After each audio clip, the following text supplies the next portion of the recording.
영원한 제국 로마.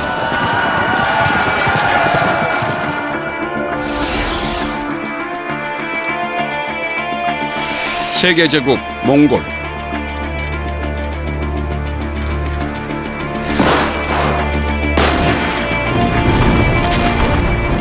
해가 지지 않는 제국 영국.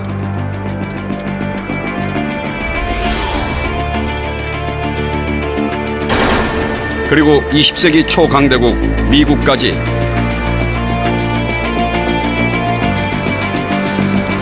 과연 무엇이 그들을 강대국으로 만들었을까요? And does intolerance help you? No. It weakens you. You loses your strength. When a country such as the Mongols or the Romans or the British base their system upon many different nationalities, many different religions, they succeeded. You've got to want to be a superpower. You've got to believe that you can be. You've got to believe that you should be.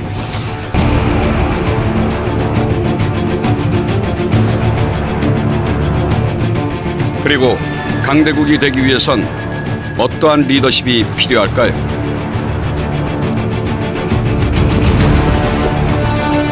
It's no use if you have bad leadership or stupid leadership, then you waste away your assets, right? Power is the ability to get the things you want, and you can do it three ways. You can do it by coercion, or by payment, or by attraction.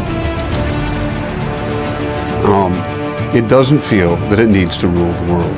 What it needs to do is maintain the peace and prosperity of its own subjects. 이제 세계 패권의 비밀을 찾아 떠나는 2500년의 여정이 시작됩니다.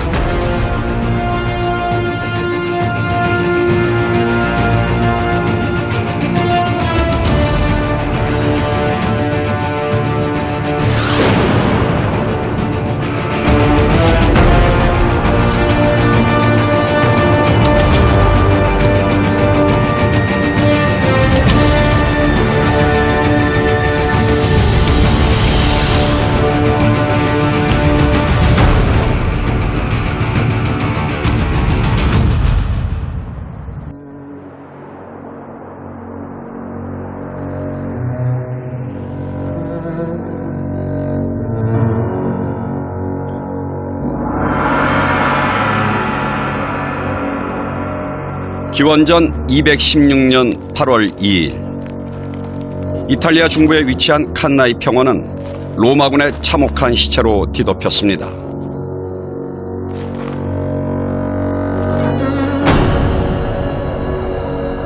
이날 단 한 번의 전투로 로마는 8만의 정예군과 원로원 의원의 3분의 1을 잃었습니다. 이보다 더 나쁜 소식은 이제 칸나이와 로마 사이에 적군을 막을 만한 어떠한 병력도 존재하지 않는다는 사실이었습니다. The biggest army they have ever raised has gone. It's not just been beaten, it has gone. Their total losses in battle in the previous 2 years were close to 100,000 men. No state in the history of the ancient world had suffered losses that high in that short a period of time. 로마를 파멸 직전까지 몰고 간 인물은 바로 카르타고의 명장 한니발이었습니다. Hannibal was an extraordinary person, and he grew up with one aim, and that was to destroy Rome. There is the legend that as a boy he took Hannibal into a temple, into a sacred place, and made the boy swear an oath never to be a friend to the Romans, and then raised him as a soldier and raised him to hate Rome.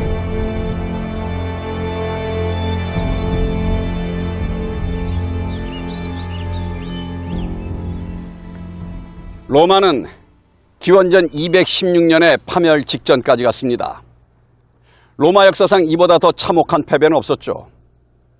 하지만 이 사건으로부터 2200년 후에 살고 있는 우리는 이 일로 로마가 망하지 않았다는 걸 알고 있습니다. 역사 교과서를 보면 누구나 알 수 있는 일이죠. 아니, 오히려 패배한 것은 고대 최고의 전략가라는 한니발이었습니다. 그런데 교과서로는 알 수 없는 사실들이 있습니다. 어떻게 로마는 다른 나라였다면 망하는 것이 정상적이었을 정도의 패배를 당하고도 위기를 극복할 수 있었을까요? 한니발은 왜 로마와의 전투에서는 항상 이겼으면서도 전쟁에서는 결국 패하고 만 것일까요?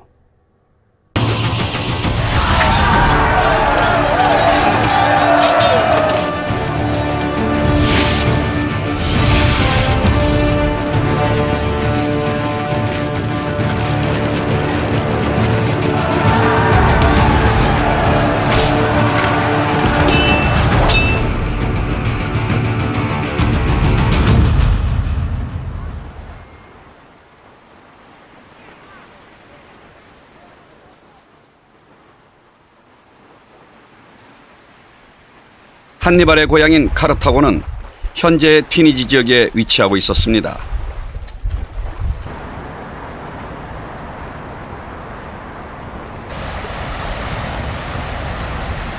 지중해 지배권을 쥐고 있던 북아프리카의 강국이었죠.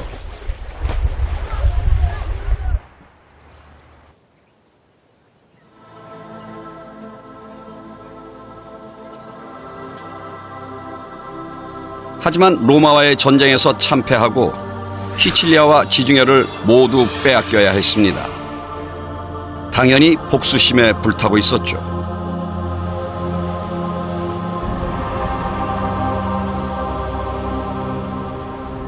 Hannibal's father is one of the men who most of all says that, look, Carthage should be strong again. And the fact that he goes to Spain and he creates this new powerful province, builds up a big army that they train and prepare, and then his son-in-law takes over when he dies. Hannibal takes over, so it is a family thing. There is something very personal for all of his family, the Barca family, that they must avenge themselves on Rome. So I think Hannibal is raised with this sense that it is his destiny, his duty. 기원전 219년 한니발은 스페인 반도 안에 있던 로마의 동맹도시 사군툼을 공격함으로써 전쟁을 시작합니다. 동맹도시가 공격받자 로마는 지원군의 파견을 결정합니다. 스페인으로 병력을 파견한 데서도 알 수 있듯이 이때 로마는 한니발이 스페인에서 영토 확장을 계속할 것이라고 생각했습니다. 한니발에게는 다른 대안이 있을 수 없었기 때문입니다. 우선 지중해는 이미 로마의 지배하에 들어와 있었습니다. 만약 바다로 로마를 공격한다면 해상에서 로마 해군에 의해 격퇴될 것입니다.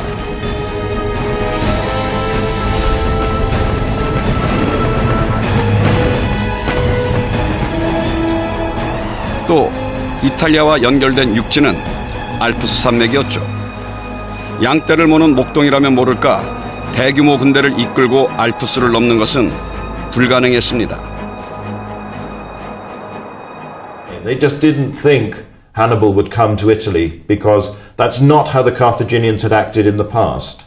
It may simply be that the presumption was that this was going to be a war either in Spain, since the starting point of the war is Saguntum, which is still some way from the Pyrenees in southern Spain. 하지만 이번 상대는 한니발이었습니다.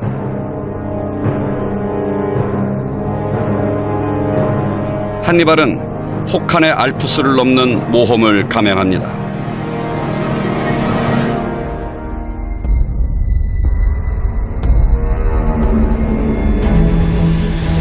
오만의 병력과 37마리의 코끼리를 대동하고 적대적인 갈리아인들과 싸워가면서 프랑스 남부를 횡단한 후 알프스를 넘은 것입니다.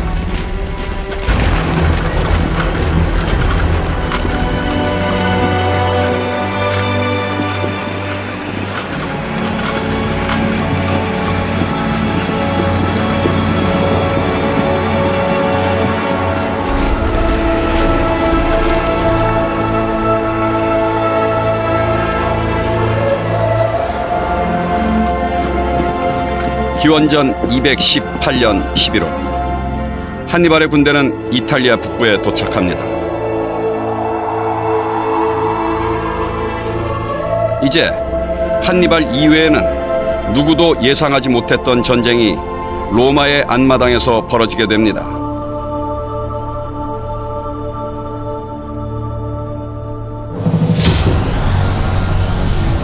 하지만 대군을 이끌고 알프스를 넘는 모험은 한니발의 군대에도 심각한 타격을 입혔습니다.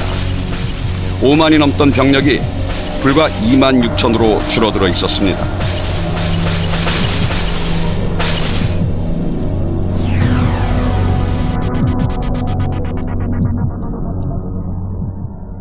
As the weather turns against him, it becomes very snowy, very difficult. Some men die of frostbite, of exposure. Some of the animals, you have not just the men with the army, and he loses most of his army by the time he gets there. 이탈리아 반도에서 한니발을 기다리고 있던 로마군은 총 75만 명이었습니다. 더구나 이들은 엄격한 군기와 강력한 전투력으로 정평이 난 로마 군단이었죠. 2만 6천 대 75만. 한니발은 이길 수 없는 싸움을 시작한 미치광이인 것일까요? 고대 최고의 전략가가 미치광일 리는 없겠죠. 한니발은 로마로 쳐들어가면서 그때까지의 전쟁을 꼼꼼히 연구했습니다. 특히 불과 3만 6천의 병력으로 100만 대군의 페르시아를 정복한 알렉산더의 전략을 철저히 분석했습니다. 한니발의 전략을 이해하기 위해서 우리는 우선 당시 로마라고 불리던 나라가 단일 국가가 아니라는 사실을 알아야 합니다. 기원전 3세기의 로마는 로마라는 도시국가를 맹주로 하는 도시국가들의 연합체였습니다. 그 안엔 로마인과 유사한 라틴계 도시도 있었고 전혀 다른 민족인 그리스계 도시도 있었습니다. 심지어 당시로서는 야만인인 갈리아인들도 있었죠. 이들은 불과 20, 30년 전만 해도 로마와 칼을 겨누던 사이였습니다.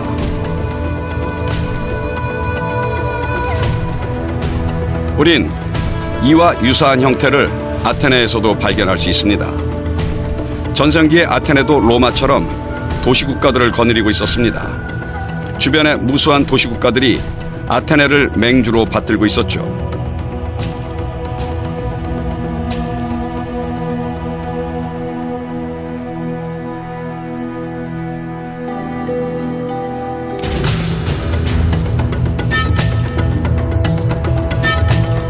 아테네나 로마뿐 아니라 고대 최대의 제국이었던 페르시아도 역시 마찬가지였습니다.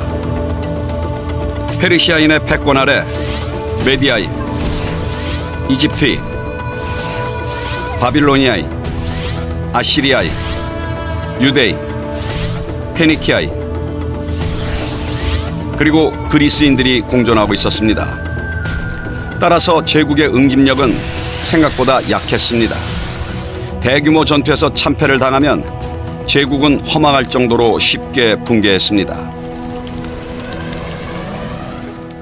알렉산더 대왕이 불과 3만 6천의 병력으로 100만 대군의 페르시아를 물리칠 수 있었던 이유도 바로 이것이었습니다.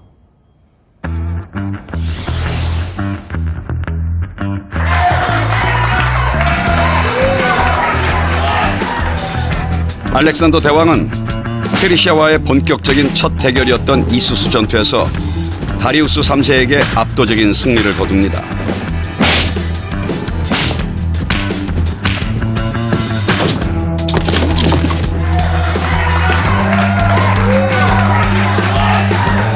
그러자 페니키아인들과 이집트인, 이오니아인들이 알렉산더의 우군으로 변했습니다.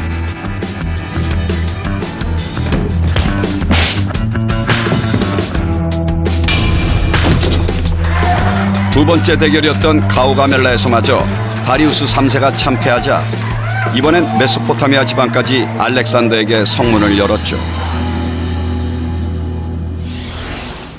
고립된 다리우스 3세의 페르시아는 추격할 필요조차 없이 자멸했습니다. So Hannibal came to Italy, but he saw it as Rome as a conqueror, and then lots of other places who were Italian but weren't Roman. And in his mind, it was, well, why should you fight and you should die for Rome? They are the conquerors, you are part of their empire. Why stay with them? And it's thinking the same way that Alexander could think when he came to Persia. Hannibal's essential strategy was that of both quick victories and the presumption that many of Rome's Gallic and Italian allies would almost immediately give up on Rome and join with Hannibal, reversing that manpower imbalance and therefore making it essentially impossible for Rome to resist. 한니발은 알렉산더가 페르시아에서 했던 일을 이탈리아에서 재현하려고 한 것입니다. 군사적 천재인 한니발이 로마에게 압도적인 승리를 거둔다면 로마의 동맹국들이 자연스럽게 한니발 쪽으로 넘어올 것입니다. 두세 차례 압도적인 승리가 겹쳐지면 로마 연합은 붕괴할 것이고 한니발은 손쉽게 로마를 멸망시킬 수 있겠죠.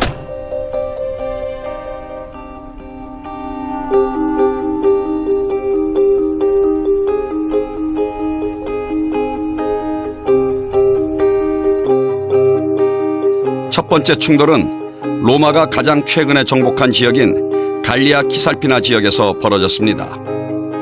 갈리아 키살피나는 현재 이탈리아의 북부 지역으로 당시엔 원주민인 갈리아인들이 살고 있었습니다. In the second half of the 3rd century, the Romans had begun to expand into the Po Valley. They founded a couple of colonies up there, and they had begun to take away the land of these Celtic tribes, which had caused enormous antagonism, and that they would want to avenge their defeat, that they would really want to drive the Romans out of the Po Valley and keep their land as it had been. 로마는 갈리아에서의 패권을 유지하기 위해 당장 군단을 출동시킵니다. 하지만 로마군과 한니발이 본격적으로 맞붙은 트레비아 전투에서 로마는 완패하고 맙니다. 로마군은 거의 전멸에 가까운 피해를 입었지만 한니발 측의 피해는 언급할 가치도 없을 정도로 적었습니다. 그러자 이수스 전투 이후에 페르시아에서 일어났던 일이 갈리아 키살피나에서도 일어났습니다. 갈리아인들이 일제히 로마에게 반기를 들고 한니발의 휘하로 몰려든 것입니다. 한니발의 병력은 단번에 5만으로 늘어났습니다. 한니발은 로마의 동맹국들에겐 일관되게 자비를 베풀어 로마 연합의 굳은 결속을 무너뜨릴 작정이었습니다. 한니발은 이렇게 말했습니다. 나는 로마 연합 전체를 적대시하고 있는 것은 아니다. 내 적은 오직 로마뿐이다. 너희들에겐 지금 당장 자유를 주겠다. 몸값도 요구하지 않겠다. 로마를 떠나 한니발에게 붙으면 한니발은 그런 나라를 적으로 삼지 않고 자유와 독립과 안전을 보장할 것이 분명하다고 전해라. 로마는 갈리아에서의 패권을 상실했습니다. 곧 이탈리아 본토로 남하하는 한니발군을 맞아 두 번째 대전투가 벌어집니다.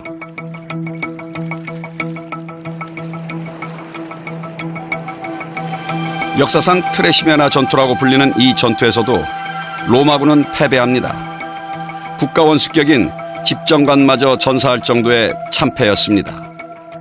The basic outline that he had of using troops in different ways to sort of take advantage of what he knew the Romans were going to do and put the Romans at a physical or psychological disadvantage. And that understanding of the psychology of battle is one thing that is, I think, really very original with Hannibal. The only other general I think we can see who had that ability to understand, to plan around the way men would react on the battlefield was Alexander the Great, whose campaigns Hannibal had studied.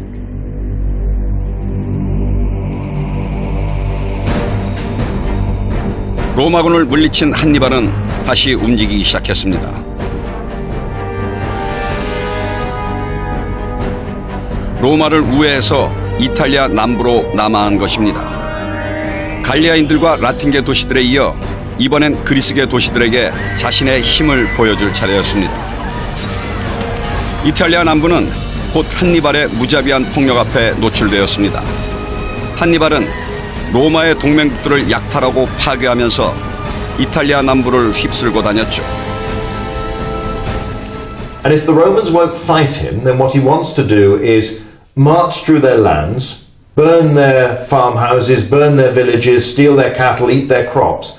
And that shows everybody that the Romans are weak. It's like somebody coming into your house or your garden and stealing what they want, breaking anything they want. It doesn't mean you'll starve, but it's humiliating. 로마도 이번엔 끝장을 볼 각오를 했습니다. 강경파인 바로를 집정관으로 선출하고 총동원령을 내렸습니다. 8만의 보병과 7,000명의 기병을 동원했죠. 총력 전임을 보여주기 위해 원로원 의원도 80명이나 참전했습니다.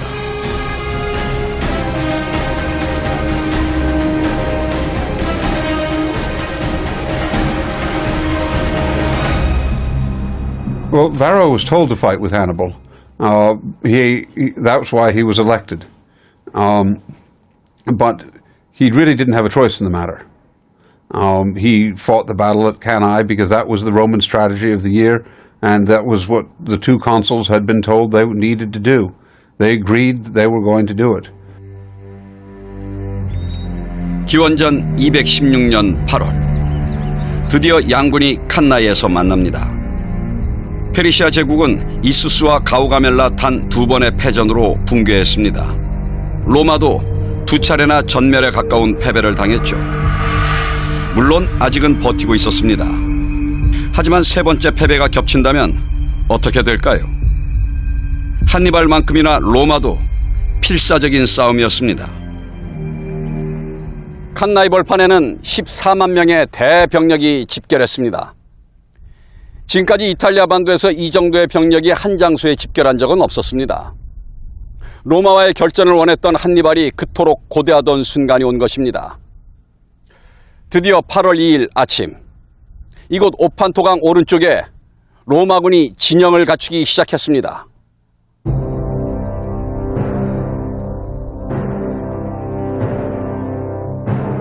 로마군의 전략은 말 그대로 힘의 우위를 이용한 정면 돌파였습니다. 적에 비해 2배나 많은 8만의 정예병력을 중앙에 집중시켜서 힘으로 밀어붙일 계획이었죠.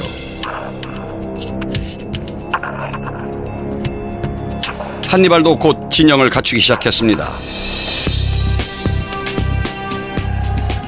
중앙 돌파에 집중한 로마군에 대해 한니발은 군대를 한 줄로 길게 늘어뜨렸습니다.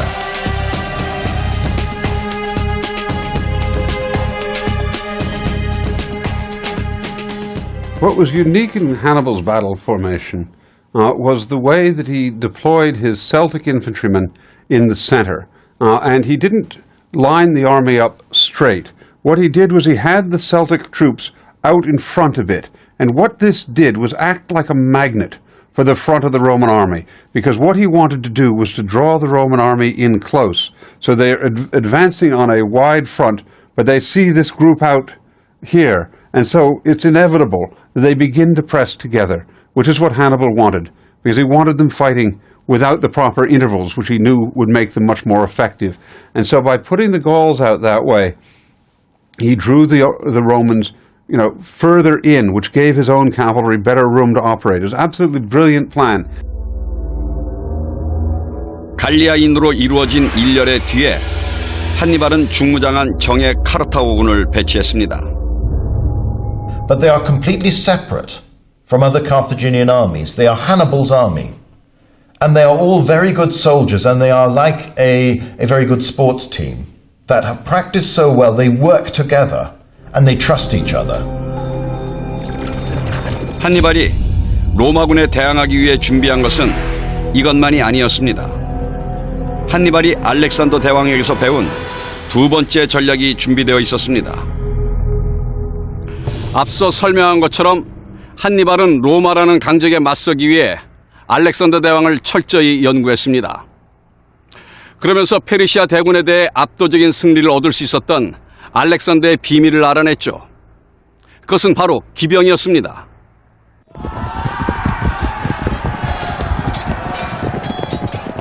They do. The trick that Hannibal and Alexander both display is that they use cavalry, but they use them with great care, because their army consists of very good cavalry, but also very good infantry. It's a very well balanced force. It's a coordinated force. It's a force that supports. Each bit is part of the team, is important. And separately, they might be weak, but all together, they are far, far stronger than they would be. And that's the sort of army they have, and that has been quite rare in history.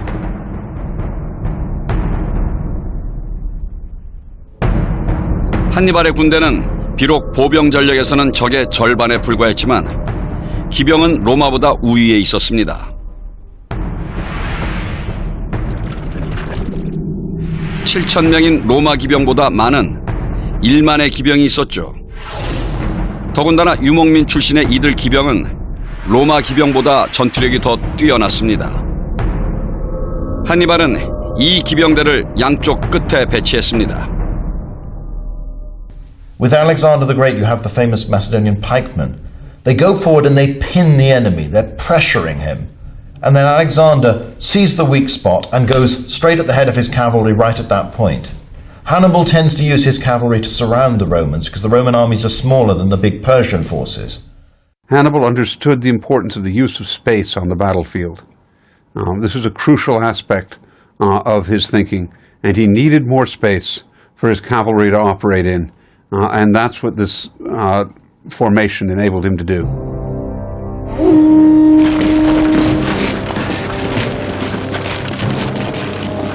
전투가 시작되자 중앙 돌파를 노리는 로마군과 한니발군의 제1열이 충돌했습니다.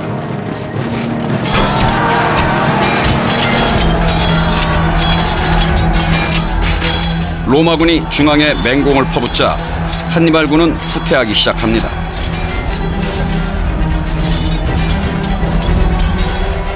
Draw the Romans onto me. Make them come into a fight quickly. Which the Romans do. The Romans think, well, this is exactly what we want. Let's go forward. 하지만 기병끼리의 전투는 로마의 생각과 달리 전개되었습니다.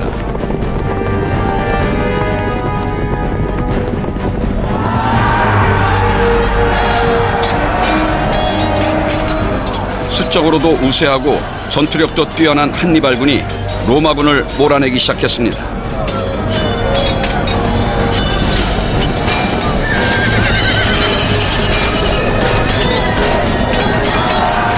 곧이어 보병끼리의 싸움도 로마의 예상과 다른 방향으로 전개되기 시작했습니다.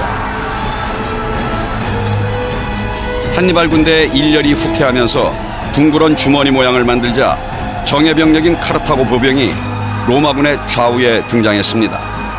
로마군은 3면에서 공격당하기 시작했죠. In the meantime, the Roman infantry keeps on going forward, but it's a mob, it's a crowd, it's surging forward like people coming out of a football ground. You know, those tens of thousands where you can't move and you're just going forward. As they're doing that, Hannibal hits them on either side with his best men, his Libyans, who are now equipped just like the Romans themselves, captured Roman equipment, and they're like the jaws of a vice. They hit them on either side and stop the Romans dead. A crowd that stopped moving doesn't know what to do. 이뿐만이 아니었습니다. 기병끼리의 전투에서 로마 기병을 물리친 한니발의 기병이 돌아와 로마군의 배후를 막고 공격하기 시작했습니다. 로마군은 완전히 포위된 채 절망적인 싸움을 계속할 수밖에 없었습니다.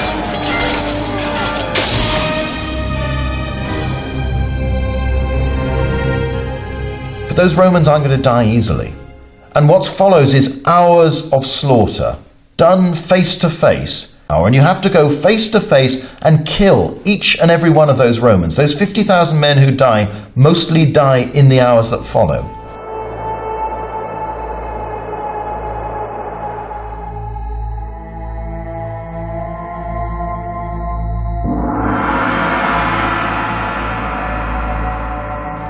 로마 역사상 가장 참혹한 패전이었습니다.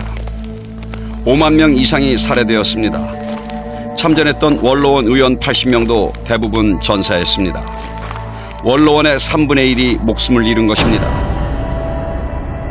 집정관 아이밀리우스와 전 집정관 세르빌리우스 등 로마의 수뇌부도 전사했습니다. 한니발에게 로마로 가는 길이 열린 것입니다.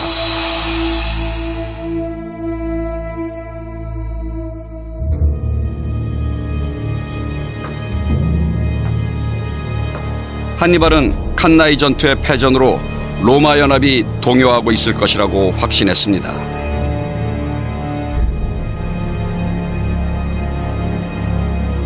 한니발은 포로를 로마 병사와 로마의 동맹국 병사로 나누었습니다. 그리고 로마 병사들은 무참히 죽였습니다. 하지만 동맹국 병사들은 몸값도 요구하지 않고 살려서 조국으로 돌려보내는 자비를 베풀었죠. 한니발은 이제 로마 연합의 붕괴를 기다리기로 한 것입니다. 칸나이 전투의 승전보를 알리기 위해 한니발의 막내 동생 마고는 카르타고에 갔죠. 그리고 로마군 전사자들의 손가락에서 빼낸 금반지를 산더미처럼 바닥에 쌓아 올렸습니다.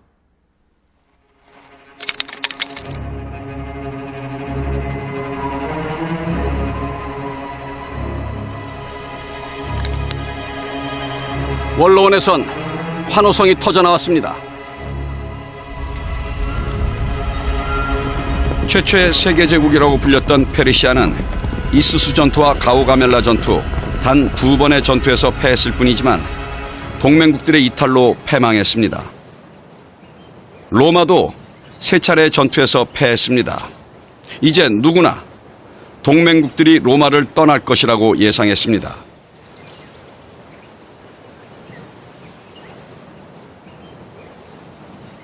하지만 약소국들이 동맹의 주인을 바꾼 것은 배신이 아닙니다. 자신의 목숨을 부지하기 위한 어쩔 수 없는 선택이었죠. 동맹의 맹주가 힘에 의해서 뒤처지면 동맹국들은 가차없이 이탈하는 것이죠.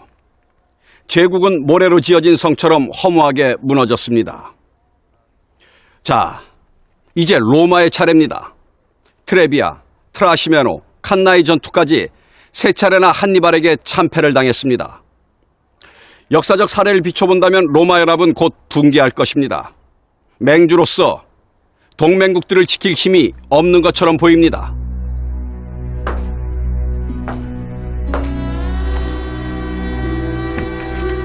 한니발은 이탈리아 남부를 돌아다니며 동맹국들의 이탈을 기다렸습니다.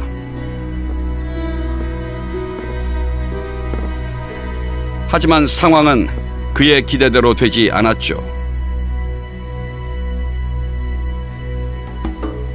로마의 동맹국들은 로마를 버리지 않았습니다. 카푸아 등 이탈리아 남부도시 일부에서 로마의 반기를 들었지만 그들의 결속은 굳건했습니다. 이들은 오히려 로마를 위해 목숨을 바쳐 싸웠습니다. 로마는 도대체 무슨 재주를 부린 걸까요? 마법이라도 건 것일까요?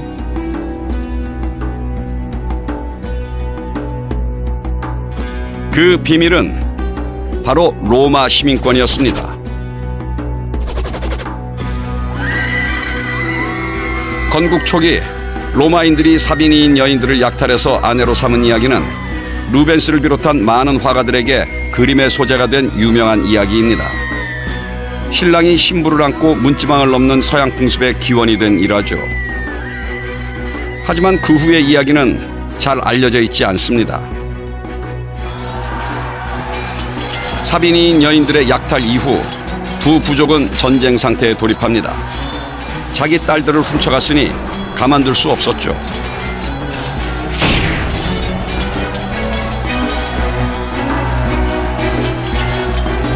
하지만 4번에 걸친 전투 결과는 로마 쪽의 승리였습니다. 그런데 승리한 로마인들은 패배한 사비니인들을 그대로 로마 시민으로 받아들였습니다. 귀족들은 그대로 로마의 원로원 의원이 되었으며 왕도 두 부족의 왕이 공동 통치를 하기로 했습니다. 이처럼 로마는 건국 초부터 패배자들조차도 자신들과 동등한 시민으로 받아들였습니다. 카이사르를 배출한 율리우스 가문이나 아우구스투스 황제 이후 로마를 통치한 클라우디우스 가문 역시 로마에 합병당한 부족 출신이었습니다.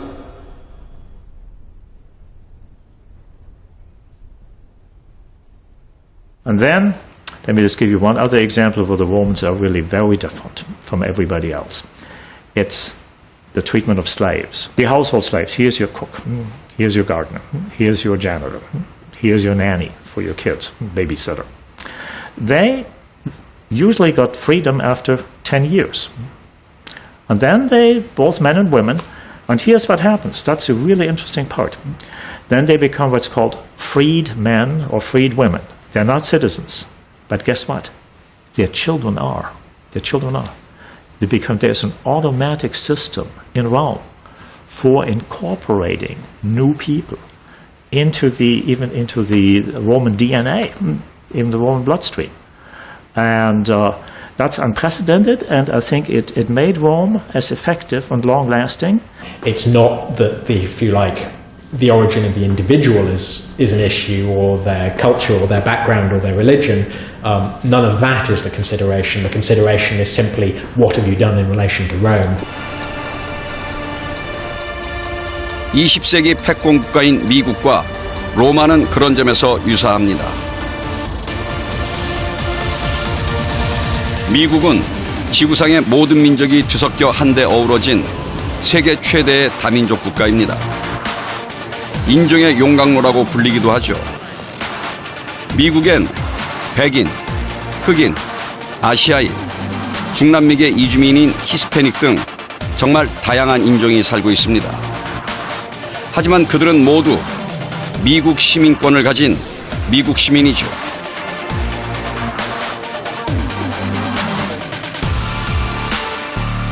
로마 역시 마찬가지입니다. 동맹국들 중에는 사비니인과 같은 라틴계도 있고 타렌툼이나 레지오 같은 그리스계도 있었습니다. 야만인 갈리아인들도 있었죠. 하지만 이 모든 사람들이 다 로마 시민이었습니다. They were very much incorporated in the Roman system. And they saw themselves as part of this great power. You're a small town, for instance, with 10,000 people. But you know that through your alliance with Rome, you're part of a world power. And cities are encouraged that this is something they're proud of. And here's where it may come from. The Romans always believed from the very start that they had a dual origin in terms of, call it ethnics or race. Who is one of their ancestors? That's Aeneas. He is that's Virgil's Aeneid, the national epic. He is from Troy.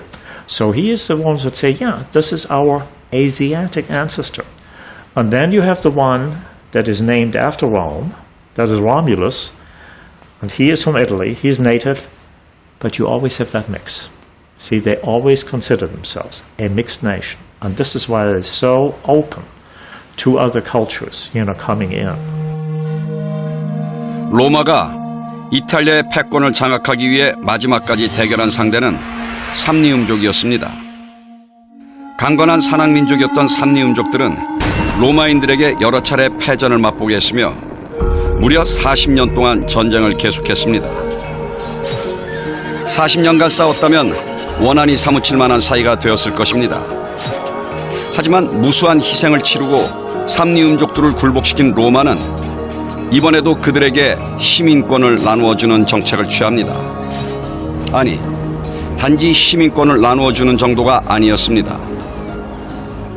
한창 카르타고와 전쟁 중이었던 기원전 263년, 오타릴리우스 크라수스가 로마의 집정관으로 선출됩니다. 그는 로마인으로 태어난 사람이 아니었습니다. 삼리움족 출신의 평민에 불과했던 사람이었죠.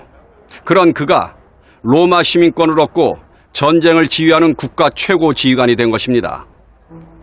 삼리움족이 로마에게 항복한 지 고작 20년이 지났을 뿐이었죠.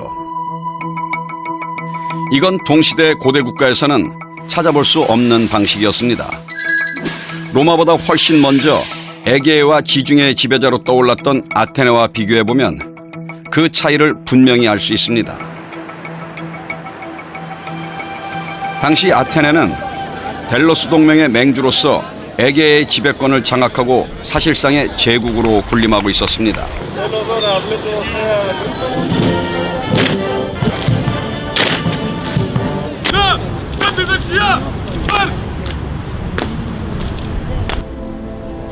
하지만 시민권에 대한 관념은 로마와 완전히 달랐습니다. 아테네는 양친이 모두 시민권자인 경우에만 자식들도 시민으로 인정했습니다. 다른 도시민들은 물론이거니와 양친 중 한 사람이 아테네 시민권자인 경우에도 아테네는 시민권을 부여하지 않았습니다. 아테네의 황금시대를 연 최고 지도자 페리클레스의 아들조차 시민권의 대상 밖이었죠. 재혼한 아내가 외국인이었기 때문이었습니다.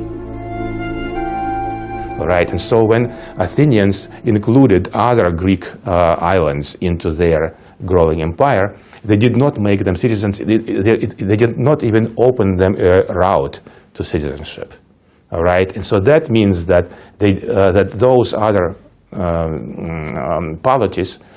polis, city-states, they basically felt like second-class citizens, which they were, and they did not feel as as cooperative as in the Roman case, because there was no route for them to become one of us.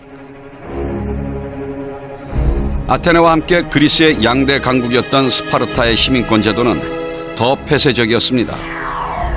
건국초기 스파르타는 전체 토지를 9,000개로 나눈 후 토지를 보유한 9,000명에게만 시민권을 부여했습니다.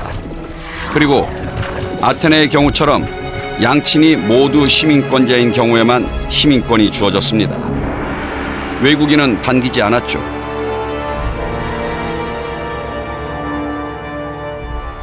Plato was a great admirer of Sparta when he wrote his Republic, but keep in mind he did not move there.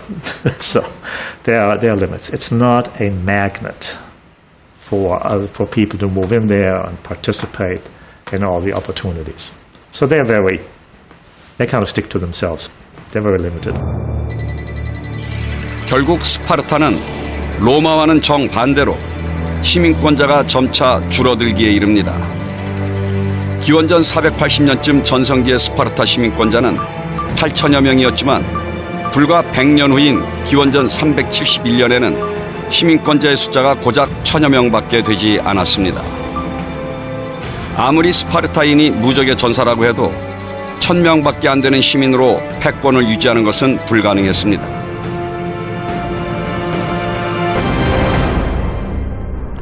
결국 이민족을 동료로 받아들이지 못한 페르시아와 아테네, 스파르타는 결정적인 전투에서 패하는 순간 곧바로 붕괴했습니다. 동맹국들이 강한 주인을 찾아 떠났기 때문이었죠. 하지만 로마는 달랐습니다. 동맹국들에게 로마란 일시적으로 충성하는 주인이 아니었습니다. 그들은 로마의 시민권자였습니다. 로마는 이미 그들의 조국이었습니다.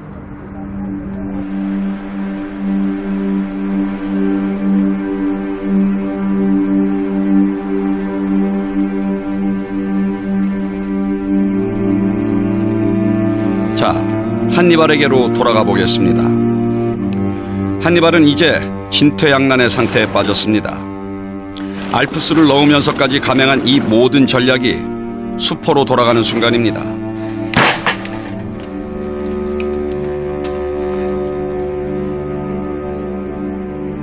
페르시아 제국을 이길 수 있었던 알렉산더의 전략은 이탈리아에서는 적용되지 못했습니다.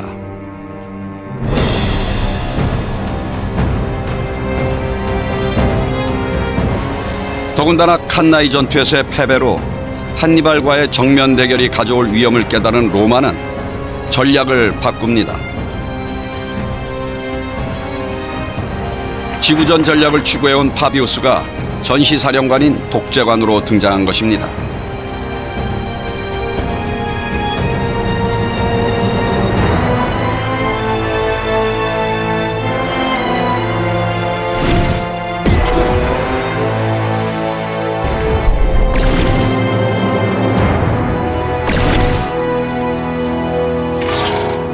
Fabius is unique in Roman history because he says, no, I'm not going to do that for my glory. What I'm going to do is the best thing for the state, and I'm going to keep the army safe, and I'm going to weaken Hannibal.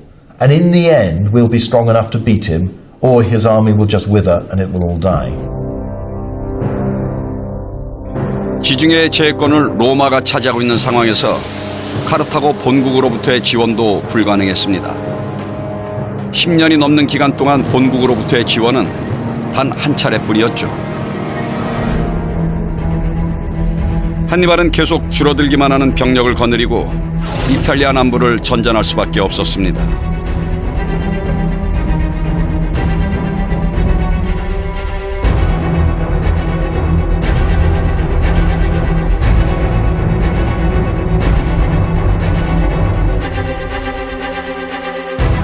칸나이 전투 이후 2차 포에니 전쟁은 거짓말처럼 소강 상태로 빠집니다. 거듭되는 패전에도 불구하고 로마 연합은 붕괴하지 않았고 고대 최고의 전략가는 아무것도 할 수 없는 상태에 빠집니다. 로마 연합을 붕괴시키는 게 불가능하다는 걸 깨달은 순간 한니발은 아마 절망했을 것입니다. 이제 한니발 쪽에서 전쟁을 끝내는 것은 불가능해졌습니다. 전쟁을 끝낼 수 있는 주도권을 쥔 쪽은 로마였습니다. 드디어 로마에 전쟁을 끝낼 능력을 가진 장군이 등장합니다. 그의 이름은 스키피오입니다.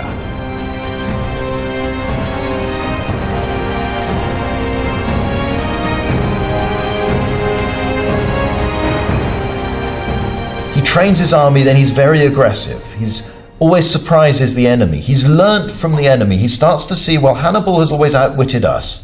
He's always done what we least expect. So how about I do that back to the Carthaginians?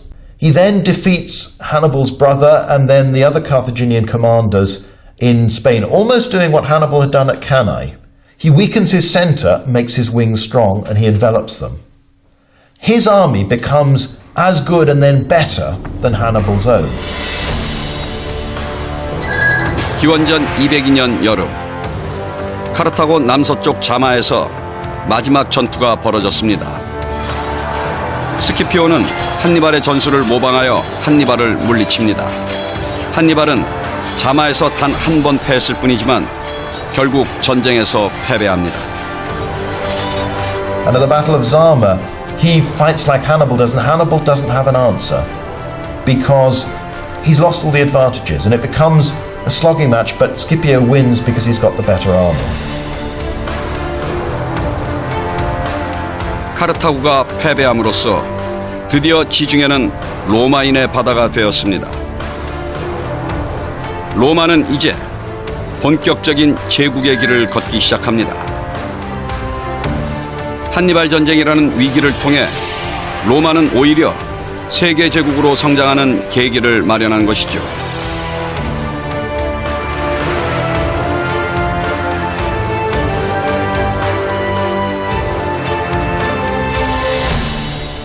이것은 무엇보다 로마가 한두 번의 패배로는 결코 무너지지 않는 튼튼한 사회구조를 가지고 있었기 때문에 가능한 일이었습니다. 그리고 그 튼튼한 사회구조를 만들어낸 힘은 플루타코스가 영웅전에서 언급한 것처럼 패자조차 자신들에게 동화시키는 힘, 로마 시민권에 있었습니다. 서기 193년 4월 14일 septimius 세베루스가 로마의 새로운 황제로 즉위합니다. 그는 최초의 북아프리카 출신의 황제였습니다. 한니발의 나라인 카르타고의 후예였던 것입니다. 로마는 자신을 멸망 직전까지 몰아넣은 적국의 후손조차 황제로 받아들일 수 있는 나라였습니다. 그 당시 원로원 의원 중 3분의 2는 이미 식민지나 속주 출신이었습니다.